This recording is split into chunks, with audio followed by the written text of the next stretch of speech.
sending many fleeing for their lives. What we're seeing now is starting to look more like terrorism. A brazen daylight shooting left an innocent... They're shooting in public places. They don't care. Did this open your eyes to the problems with guns on Toronto streets?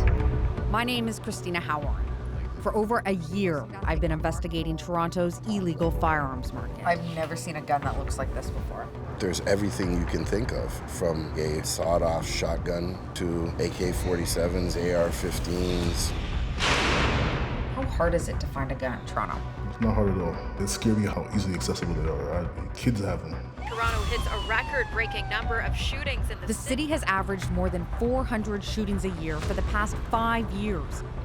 And I want to know how criminals are gaining access to these weapons. Where are the guns coming from? We were able to trace it to a source out of Michigan. So I've taken to the streets to find out. The smuggling routes is as much as you can imagine. These incidents were out in the open with no regard for human life. Somebody's benefiting. Absolutely. So who's benefiting? How many guns do you think would fit in there? You're making a massive amount of money. Everything I did was for money.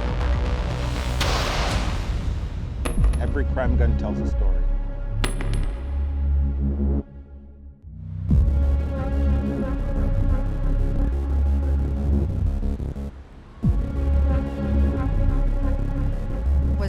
Did it look a lot like this? No. So they've painted the wall.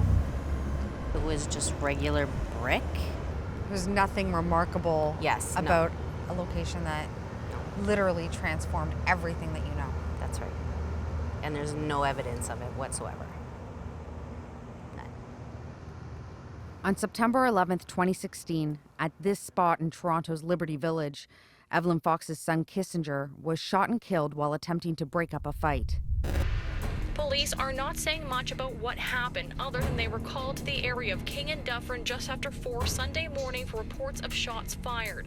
Kissinger was Toronto's 49th homicide of 2016 and one of 223 Canadians killed by guns that year.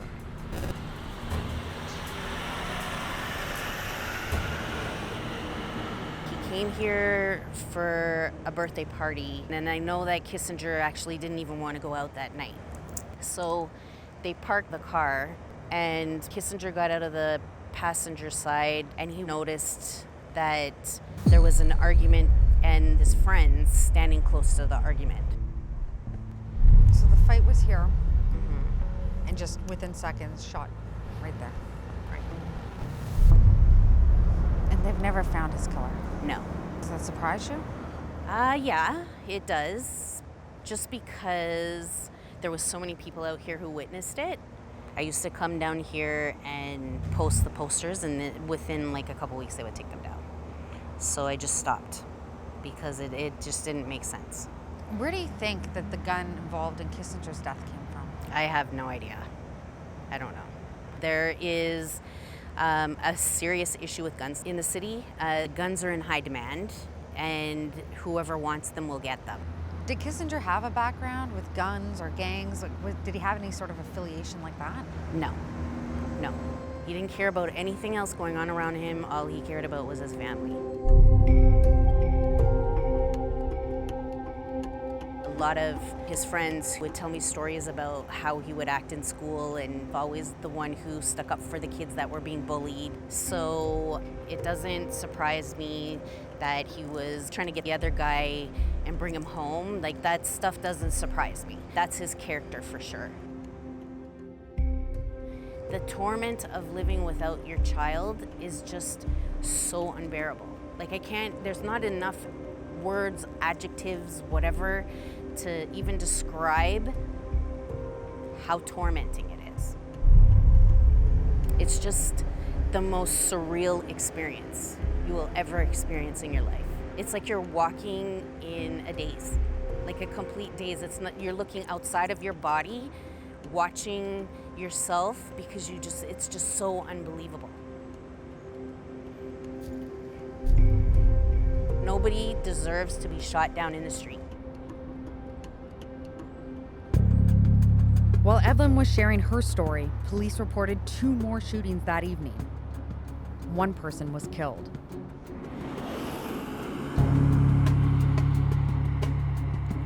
Canada has some of the strictest gun ownership laws in the world, yet nearly 40% of all Canadian murders involve a firearm.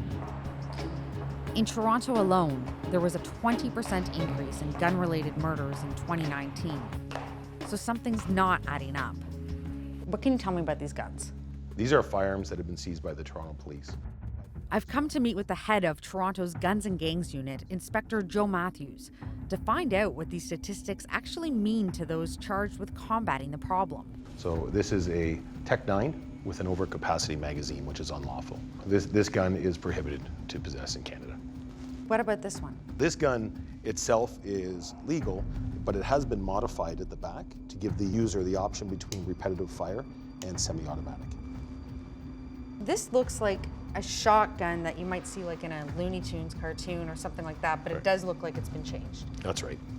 The barrel has been shortened and the stock has been removed. Why would you want to shorten the barrel? Easier concealment. This could easily fit down a pant leg. So are most of the guns that you find, are they actually illegal or are they legal? What's the difference? Illegally possessed is pretty much every time that we seize firearms. Some are also illegal firearms or prohibited firearms that we do seize. How often does your unit actually confiscate guns? We take part in dozens of investigations annually. We are seeing more firearms in the street, definitely than we ever have before. So it's very concerning when certain people in the community almost possess these firearms with no fear. So is there a gun that seems to be the gun of choice? Handguns. Handguns is the highest percentage of firearms that we seize are handguns. But it's pretty much what's best to conceal. These are real semi-automatic handguns. These firearms were seized in Project Patton, which was an investigation in 2018 into a street gang that was operating in the west end of Toronto. So one single seizure, we seized 60 firearms, all similar to these. So what's the market like for illegal guns like these? It's a huge market. You know, as we seize firearms, it's creating a market for more firearms. So we're doing the best we can to get in front of it and get the guns off the street, but when we take guns off the street, that creates a vacuum where more firearms have to come in.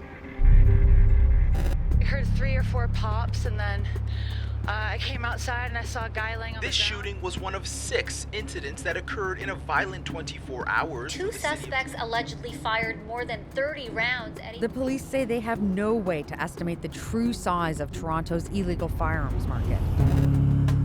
So I'm heading to meet with someone who can hopefully give me some first-hand insight.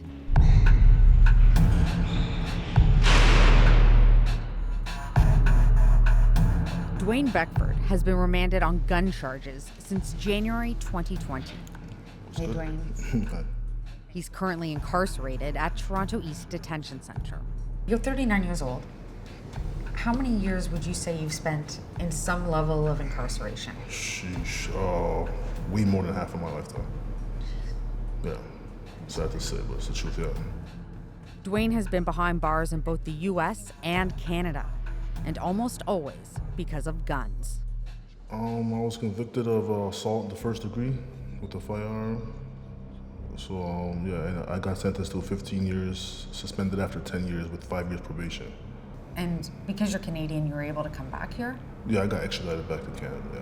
But you've been convicted of gun-related charges here in Canada. Correct, yes. So how did you get those guns? Cheaply bought or just handed to you, right? Some guys in the neighborhood, they have a lot of them. Basically, the more firepower, the better in the hoods, right? That's how they make it seem. How hard is it to find a gun in Toronto? It's not hard at all. It's not hard at all. It's not hard to find. Everybody has them. It's like I said, it's scary how much there is out there right now, how easily accessible they are. Kids have them. Yeah, there's so much young guys with guns right now just barely reaching puberty, and I have a gun on me right now. I'm the man. I'm this. I'm that. My friends gonna respect me now. Nobody's gonna pick on me no more. Nobody's gonna beat me up. Nobody's gonna try and rob me or whatever the reason for having a gun is. Maybe just to be cool. It was a shock to me how everybody's in here now for a gun charge, and guys are my kids' age, and it's kind of scary to think about. Half these guys don't know any better. That's all they know. That's all they know. That's all they're accustomed to. That's what they're comfortable doing and knowing. You know, so. I've met guys that don't even hardly know how to read books or even tell the time on a regular clock, but they know everything there is to know about a firearm. That's crazy. That's scary. If found guilty, Dwayne is destined to remain behind bars for several more years to come, with half his life already behind him. It's not worth it.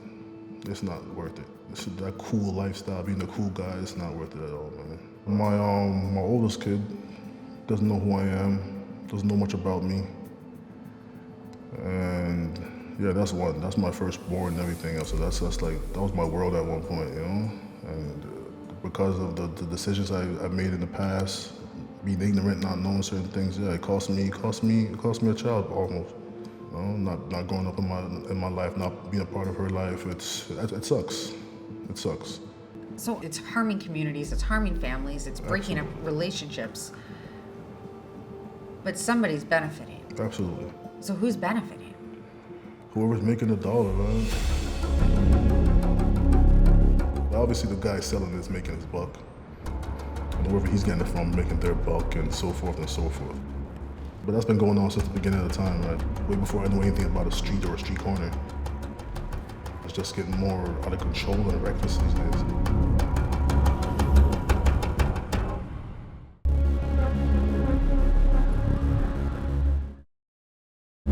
A trigger pulled, a girl dead. It's a tragedy. 3 people were found by police with serious injuries. It's been a long weekend of the gun, the violence spreading across the city. From what I've learned so far, it seems there's never been an easier time to get a hold of a gun in Toronto. That's made me wonder about Canada's gun ownership laws and what it actually takes to acquire one legally. Using lane number 5. Oh, okay, so we're all set up here. Yes, exactly. So I'm meeting up with J.R. Cox, who owns and operates gun ranges in Alberta, Ontario, and the UK.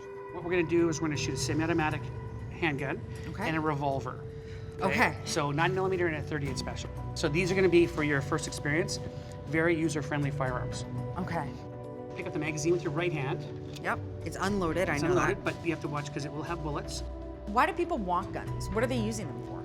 Sport. Like, they're not buying them to put them under their pillow for self-defense. It's much more of a zen sport than people think. It's just you and your target. If you do everything right, you shoot a bullseye. Just the butt back a bit. Now you're gonna look at the front sight, you're gonna pull the trigger and hold it to the rear. Oh, good job. And then you can just rest. What do you think? I actually think it's pretty fun. I had to fight the urge to not close my eyes. You were worried about hitting the target, you got it in the 7 ring. That was pretty good. What's the process to actually get a gun here in Canada? Well, gun ownership is difficult but not onerous. Okay, so So you have to take a firearm safety course. It's 2 or 3 days of training, depending on how it's broken down, to get the hours in. Once you get your hours in, right, and you do your test, you pass that. You take that paperwork, you send it off to the government. They check a couple of references, check with your spouse, ex-spouse, significant other to make sure that they are not afraid of you having a firearm, take some money from you, send you back a license. Oh, good job. Bullseye. It actually hit me in the face. So once you get your license, then you can buy and use a firearm without supervision.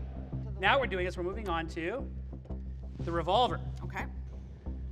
And it'll go clunk. Feels very nerve-wracking right now. It's not gonna be. When you pull the trigger, go, oh, I kind of like this one. All of your information goes into the CPIC, so the Canadian Police Information Computer System. The Firearm Center gets a report every day on every firearm owner. All 2.2 million of us, we get a check. Sex offenders don't. So if you're a sex offender, after 3 years, you can apply to come off the list. If you're a firearms owner, every day you're checked. All right. Sorry. Awesome. Okay, so I'm happy with how you're controlling it. Okay. That's all trigger because you're trying to figure it out. Okay. So let's do it again. Whoa, good job. Well, that's a great group. Gun ownership takes time and it takes a lot of training. And I agree with safety training, right? Because it's a tool. If it's used improperly, people die. It's an inanimate object. A firearm kills nobody. It's the user that kills somebody. You watch of all the shootings going on, and there's been a rash of shootings. Not one of them was a licensed legal firearms owner.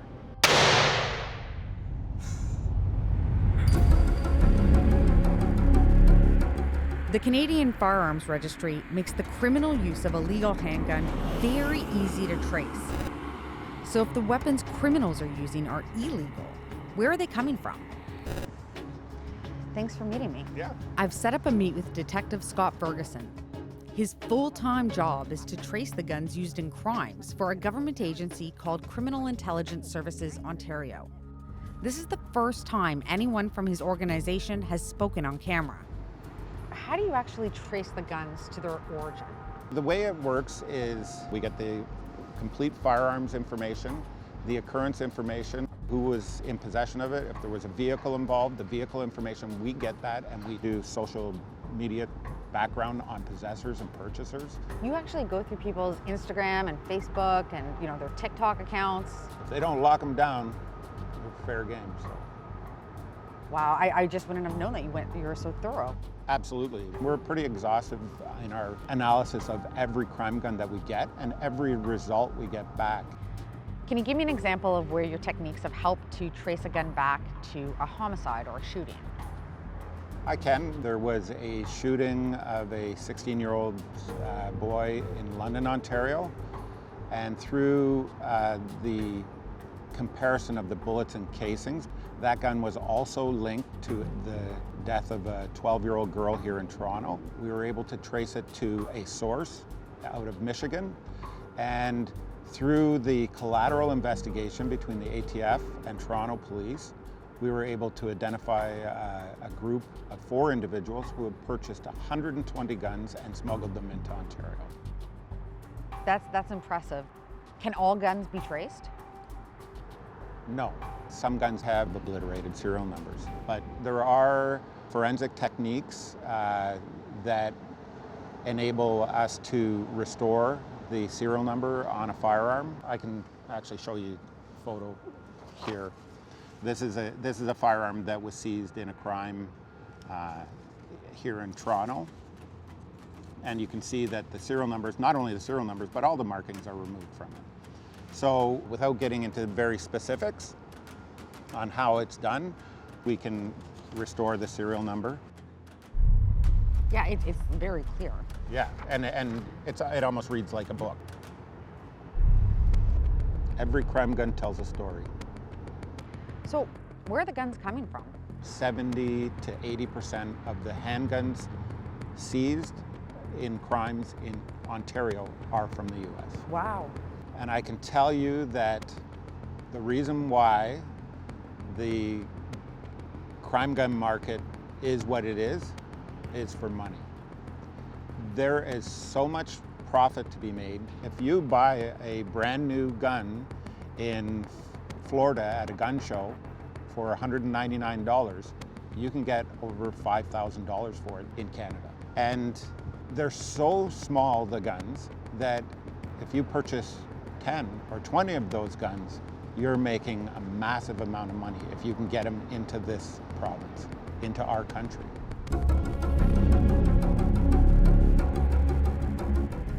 According to the Canadian Border Services Agency, over 370 guns were seized at U.S. points of entry into Ontario in 2019. In that same year, over 300 guns of U.S. origin were seized by Toronto police. This is clearly big business, and I want to find out how it all works. It actually seems pretty quiet. It is very quiet. We're a pretty hidden neighborhood, but if we had enemies, they would be coming in through here. We were good at keeping enemies out of our neighborhood. Marcel Wilson headed up the Toronto branch of a major international gang before he was legally old enough to drink. His criminal exploits span beyond Canada into Colombia, Peru, and Panama. Once I kind of took over leadership here, I made sure that we stopped the whole bullying and beating of the little kids, and the mothers actually felt safe with us. We protected them, we protected the homes, we protected the kids. Do you remember when you first started carrying a gun? Yes. A friend of mine gave me I believe it was a 2022 was my first gun, very small handgun. And I was about 13, and I was homeless. I felt vulnerable, and it made me feel powerful. How did you become like a gang leader by the time you were 17? I guess people that are considered important in the criminal world noticed that I was good at hurting people, and that I wasn't your typical gangster. I wasn't like your yo kind of guy. I got attention, I got noticed, and I, for again lack of better terms, graduated into a leadership role. That was then. Now he heads up the 1x1 movement, a think tank aimed at curbing gang violence and helping people get out of organized crime. What is the illegal gun market like in Toronto? It's a really big problem. There's everything you can think of, from the $80 rental that may be like a 30-year-old sawed-off shotgun to AK-47s, AR-15s. What do you mean rent? Like you're literally going up to somebody and you're saying, Yeah, can I borrow it for the night? Yeah, here's for $80. You go do what you got to do with it and come back.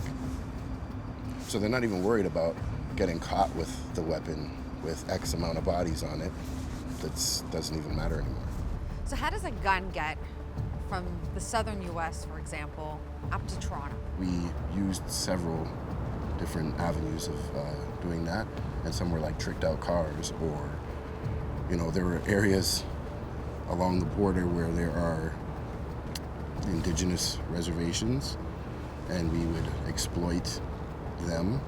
It can be as ruthless as a family being kidnapped and forcing a mule to come across the borders, where if they're unsuccessful or if they give up the information, their family will be harmed.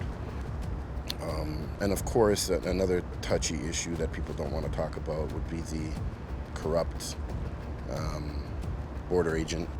Do you think that Toronto police or even just national police have a real handle on the gun problem? I think they're very aware of the chain that starts in the U.S. and ends up in our communities, and that it's our communities that are suffering the residuals of it. The double shooting has left one man dead and another with life-threatening injuries. Now, any group of kids can obtain a weapon. Police are also investigating another shooting in North York. And tomorrow go out and commit as much havoc as possible. One man was gunned down and suffered serious, possibly life-threatening injuries. So we're starting to see a mutation where it's starting to look more like terrorism opposed to organized gangsterism. A brazen and targeted shooting. The double shooting has left one man dead and another. The terrifying moments sent those in the vicinity fleeing. Gang activity seems to be at the root cause of Canada's illegal gun problem. And the point of origin for almost all of Toronto's street guns is the US. But more than a quarter of all firearm-related homicides in Canada aren't gang-related. So is there another potential source for illegal weapons? It's really quite easy. You can find a ton of things online. Dr. Thomas Holt from Michigan State University specializes in cybercrime and how illegal markets work on the dark web. I want to know if any of the guns trafficked to Canada could come via this route. Are guns actually being sold? Is it actually happening on the dark web? We have to assume they are being sold because there have been arrests for dark web gun sales and transfers. So they happen. It's really just a question of how often they happen that we don't know. How big is this market? If you look at the total number of vendors, we only have about 10 to 15 at any point in time in our sample. So it's not a lot of people, whereas if you compare that to the vendors we have for counterfeit documents, credit card numbers, drugs, those are dozens of vendors for each of those product categories. So it's a much smaller component of the overall illicit market online. So how does it all work? First, you would need to download Tor, so that way you can actually get onto the dark web. It will encrypt your connection, open up the browser, and then you start searching. You have to know where to go. It's almost like eBay or Amazon. And once you find a person who's selling that product, you see how they get paid. You look at what they have for sale. If you feel like the vendor is reliable, You reach out to them, explain what you want. Some of them will have a contact form on their website, so you actually input exactly what you want and send. You talk about things like an Amazon style marketplace. How anonymous is it really to be purchasing things there? Well, that's the value of the dark web, is that it can be very difficult to actually identify the participants. So from a law enforcement standpoint, depending on the country that you're in, it can be very difficult to actually get the physical location of someone who's running a dark web site. And the same is true for buyers. The way that Tor works is it essentially routes your web traffic through other Tor users, so that when you get to an end website, they may be seeing the fifth computer in a chain rather than your actual computer system. So it's hard to get a physical location to a person to actually serve a search warrant or engage in an arrest. Do you know if a lot of guns are being shipped to Canada this way? It's really hard for us to know. A vendor may say, yes, I ship to Canada, but the extent to which the number of Canadian transactions happens is really hard to know. Even a cursory search of the dark web throws up a number of sites peddling illegal firearms.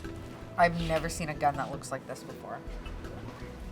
There's a Chris Vector SDP 45 ACP Special Duty pistol. This is another gun that I don't think you'd be able to find. It's a standard manufacturing SMC DP12 shotgun. It's double barrel 16 round pump action shotgun.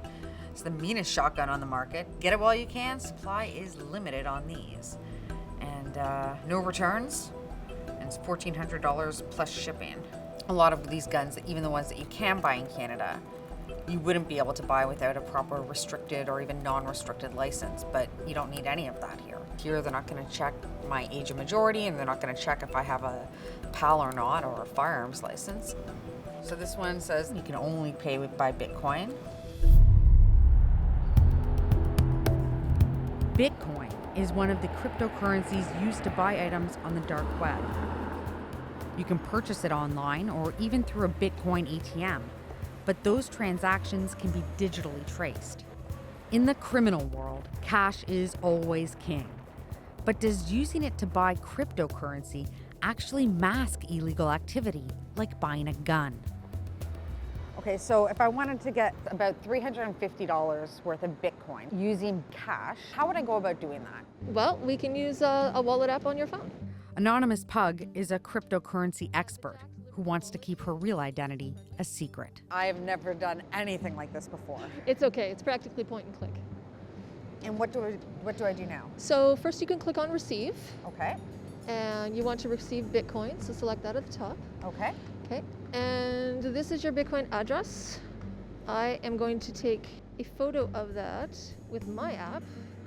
Pug is transferring money from her Bitcoin account to the one I've just created. This contains all of the data for your public key address. Bitcoin uses asymmetrical cryptography. It's complicated math that you don't need to understand to use this. Okay.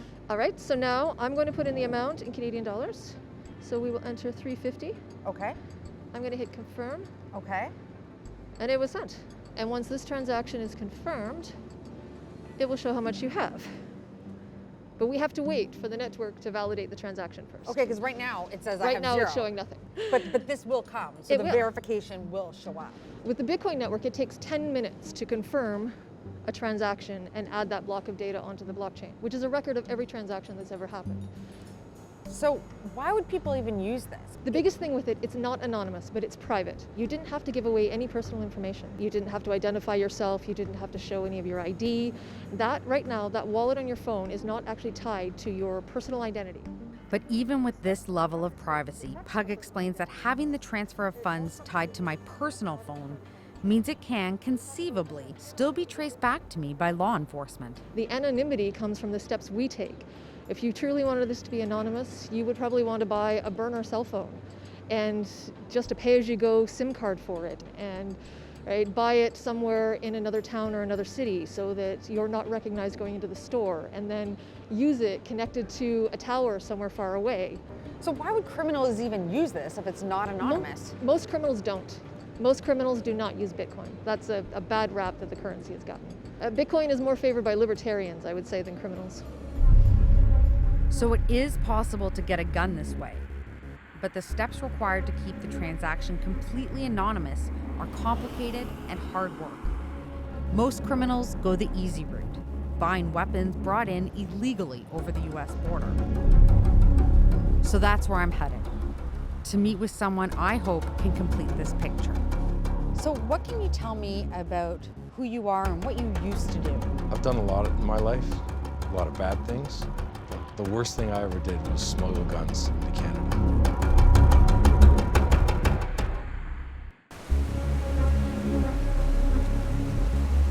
Investigating the world of illegal guns has led me to the Canada-US border, to a man who wants to be known only as the Captain. A former smuggler, he now lives in the suburbs, hiding in plain sight. Why do you want to have your identity concealed?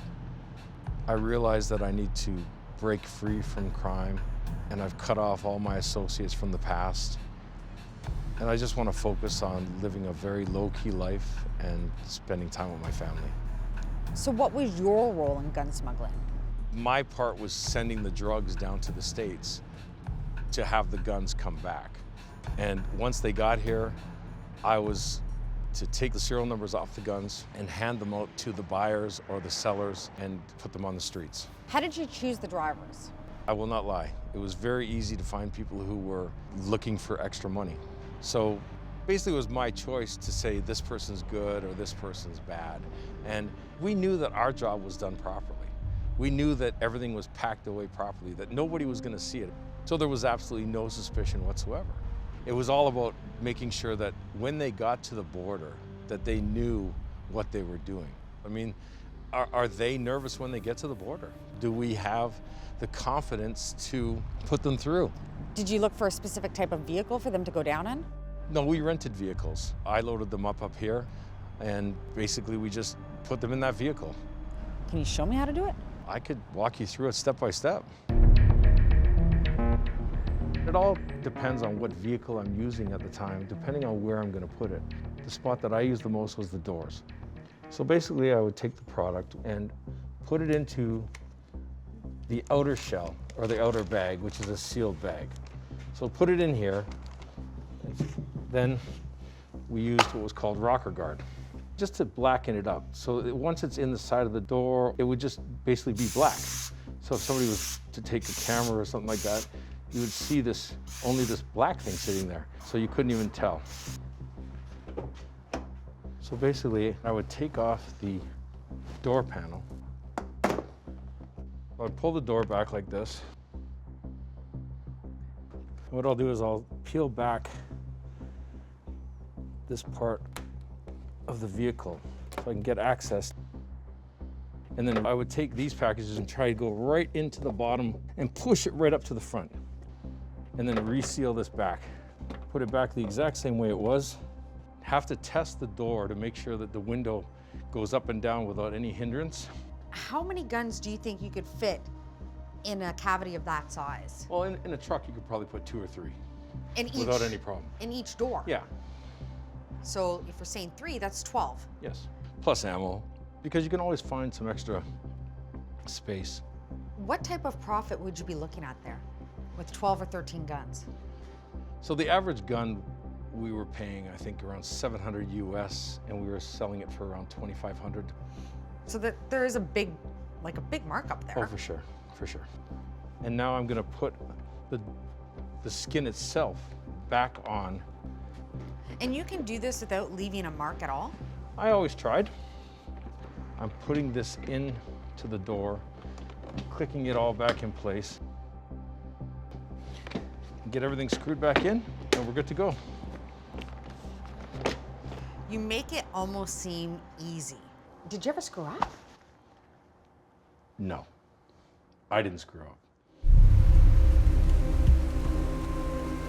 I had no idea it was coming. I was going to hang out with some friends, left my apartment, and all of a sudden I turned a corner and got hit from behind by another car.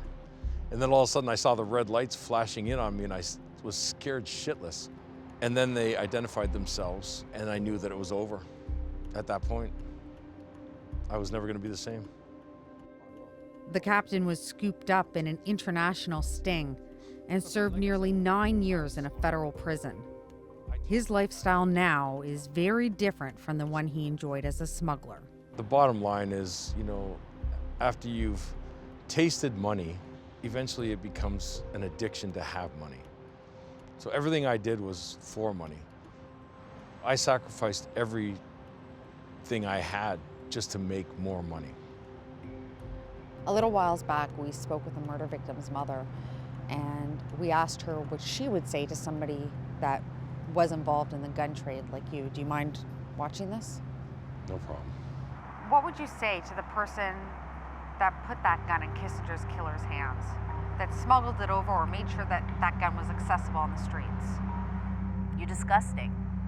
Like, you are absolutely disgusting knowing that those guns are gonna get into the hands of people who are killing my children. It makes no sense to me. There's no amount of money that you should want to have put in your hand that would be at the expense of somebody's life. How do you live with yourself? You are a disgusting individual.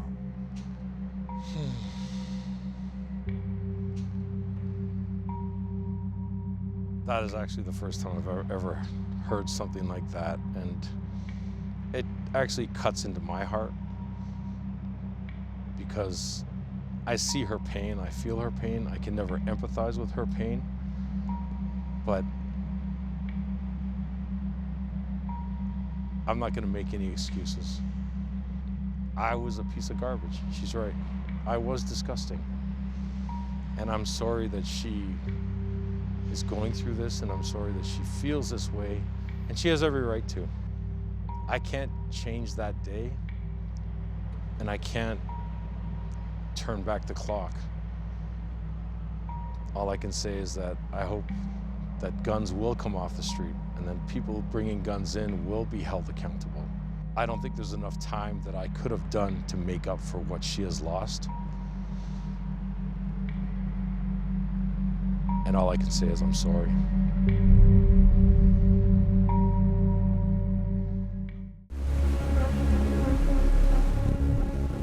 Everything I've learned points to the U.S. border as being by far the biggest problem when it comes to gun crime.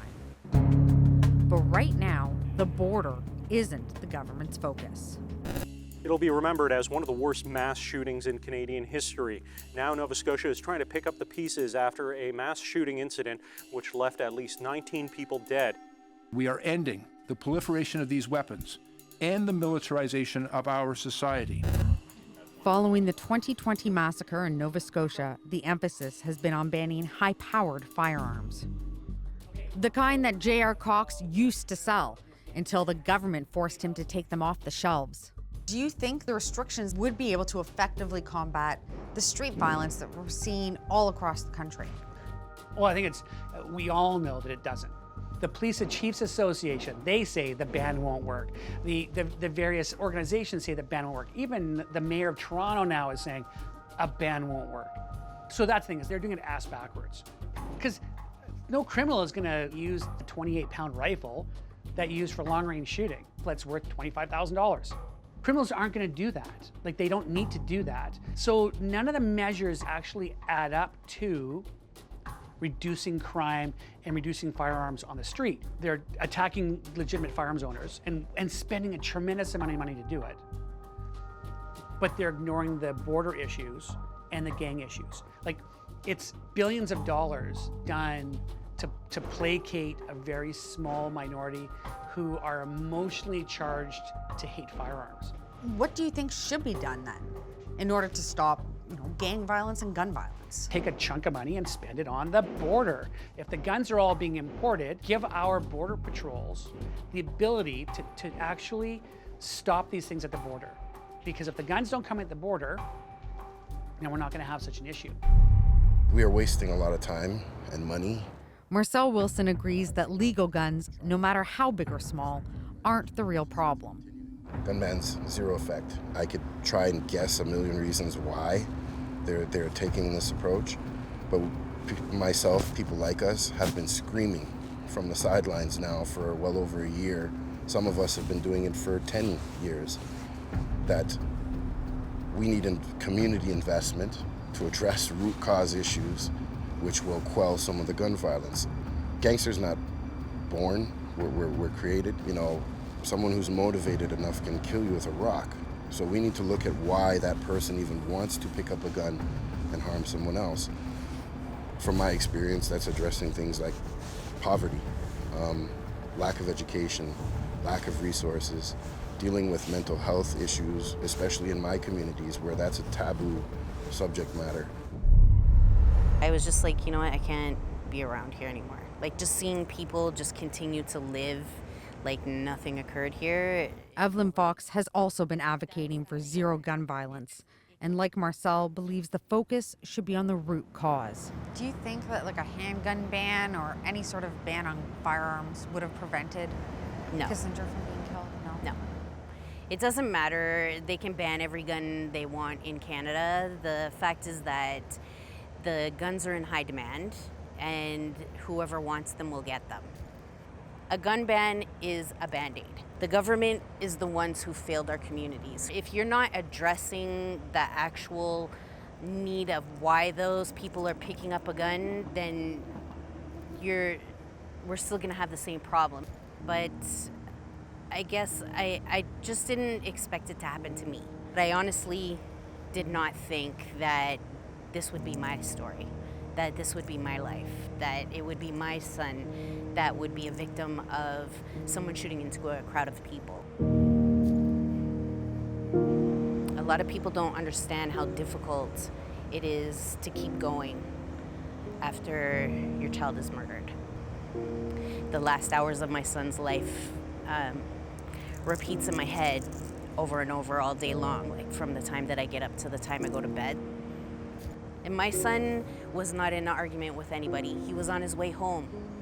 On his way home to come and pick up the kids in the morning. I should have had my son pick up his kids in the morning, and we should have had dinner that night together.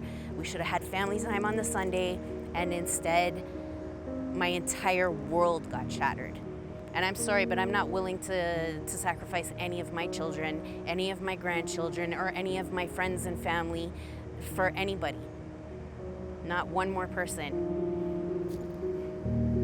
We cannot allow murderers to walk these streets unaccountable.